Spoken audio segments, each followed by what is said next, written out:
মহিলারা অবৈধভাবে ইউরোপ যাওয়ার পথে গেম ঘরে আটকে তাদের সঙ্গে কি করা হয়?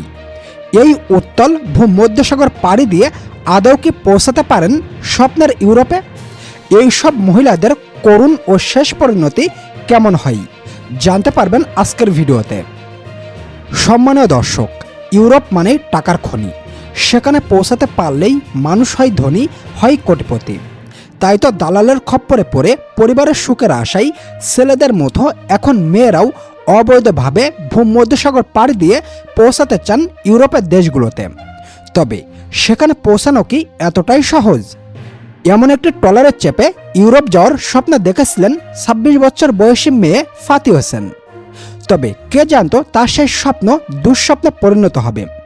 মাঝপথে তার সঙ্গে ঘটে যাবে এমন ভয়াবহ ঘটনা যা মানুষের হৃদয়কে কাঁপিয়ে তুলবে। ২৬ বছর বয়সী ফাতি তার বাড়ির পাশে একটি ছোট্ট পার্লার চালাতেন। ভালোই চলতো তার ব্যবসা। একদিন বিকালে ফাতির পার্লারে আসেন মধ্যবয়সী এক নারী। কাজের ফাঁকে ওই নারী ফাতিকে বলেন তারা আপন দুলাভাই অল্প টাকাতে ভূমধ্যসাগর পাড়ি দিয়ে ইউরোপে নিরাপদে লোক পাঠায়। সেখানে গেলে কাজের কোনো অভাব নেই, অনেক টাকা বেতন, অল্প দিনের মধ্যেই ধনী হয়ে যায়, পরিবারে সচ্ছলতা ফিরবে। এমনই প্রলোভন দেখিয়ে ওই নারী ফাতিকে ইউরোপ যেতে রাজি করান। ২৫শে আগস্ট ফাতি পরিবারের কাউকে কিছু না জানিয়ে বেরিয়ে পড়েন ইউরোপ যাওয়ার উদ্দেশ্যে। তবে ফাতি তো আর জানত না তার জন্য সামনে কোন ভয়াবহ পরিণতি অপেক্ষা করতেছে। প্রথম অবস্থায় ওই দালাল ফাতির কাছ থেকে ৪০,০০০ টাকা নেন। এরপর তাকে নিয়ে আসেন লিবিয়ার বেনগাজিতে। এই বেনগাজি থেকেই মূলত সমুদ্র পথে ইউরোপের দেশ ইটালিতে যেতে হয়। আর যে সমস্ত মেয়েরা সমুদ্র পথে অবৈধভাবে ইউরোপে যাবে তাদের প্রত্যেকের এই বেনগাজিতে নিয়ে আসা হয় এবং তাদেরকে ছোট্ট একটি খুপড়ি ঘরে থাকতে দেওয়া হয় যতদিন যাবৎ না সমুদ্রের পরিস্থিতি স্বাভাবিক হয় এবং দালাল চক্রগুলো মনে করে যে মেয়েদেরকে এখান থেকে সমুদ্র পথে পাঠানো হবে।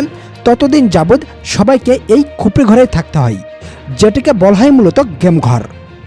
তবে এই গেম ঘরের ভিতরে মেয়েদেরকে থাকতে দেওয়ার প্রধান এবং একমাত্র উদ্দেশ্য হলো এই গেম ঘরের ভিতরে মেয়েদেরকে আটকে রেখে দালাল চক্র সাজাই নতুন গেম। এই গেম ঘরে মেয়েদেরকে আটকে রেখে পরিবারের কাছে চাওয়া হয় মোটা অঙ্কের টাকা। যে সমস্ত পরিবার টাকা দিতে দেরি কিংবা অস্বীকার করলে তাদের উপর চালানো হয় অমানবিক শারীরিক টর্চার, করা হয় ধর্ষণ, ঠিক মতো খেতে পর্যন্ত দেওয়া হয় না। আবার কোনো মেয়ের পরিবার যদি টাকা দিয়েও থাকে তবে মেয়েটি যদি দেখতে সুন্দর ও আকর্ষণীয় হয়ে থাকে তাহলে ওই মেয়েটিকেও ধর্ষণ করতে বাদ দেন না এখানকার লোকাল মাফিয়ারা। তেমনি ফাতির পরিবারের কাছে মোটা অঙ্কের টাকা চাইলেও ফাতির পরিবার সে টাকা দিতে দেরি করলে ফাতিকে তুলে দেওয়া হয় এখানকার লোকাল মাফিয়াদের হাতে। মাফিয়া দলের সদস্যরা একটানা ১৭ দিন ফাতিকে অমানবিকভাবে ধর্ষণ করেন। ফাতির শারীরিক অবস্থা এতটাই খারাপ হয়ে যায় যে ফাতিকে লিবিয়ার একটি লোকাল হাসপাতালে ভর্তি করা হয়। তবে এর মাত্র ৩ দিনের মধ্যেই ফাতি একটু স্বাভাবিক হলেই ফাতি সহ মোট ৬৮ জনকে একটি ছোট বোর্ডে তুলে দেওয়া হয়। তবে ভাগ্য যেন ফাতির সহায় ছিল না। নৌকাটি যখন মাঝ সমুদ্রে তখন পাচারকারীরা ফাতি সহ বাকিদেরকে রেখে হঠাৎই পালিয়ে যান। তারপর তারা প্রায় ২ সপ্তাহ যাবৎ মাঝ সমুদ্রে ভাসতে থাকেন। তবে বোর্ডে থাকা প্রত্যেকটা মানুষের খাবার মাত্র ৬ দিনের মধ্যেই শেষ হয়ে যায়।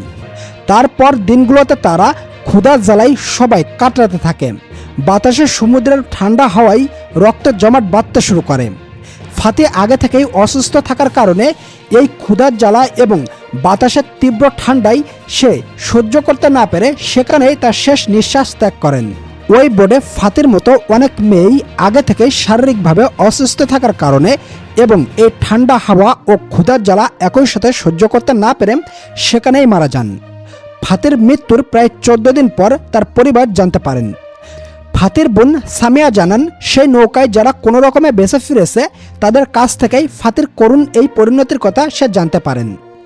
শেষ নিঃশ্বাস ত্যাগ করার পর ফাতি সহ বাকিদেরকে সাগরে ভাসিয়ে দেওয়া হয়। এই ঘটনার সত্যতা প্রকাশ করে সংবাদ প্রচার করেছে ব্রিটিশ সংবাদ মাধ্যম BBC। তো সম্মানীয় দর্শক, ফাতির মতো এমন করুণ পরিণত হওয়ার আগে নিজের পরিবার ও আশপাশের সকলকে সতর্ক করুন। ধন্যবাদ সবাইকে।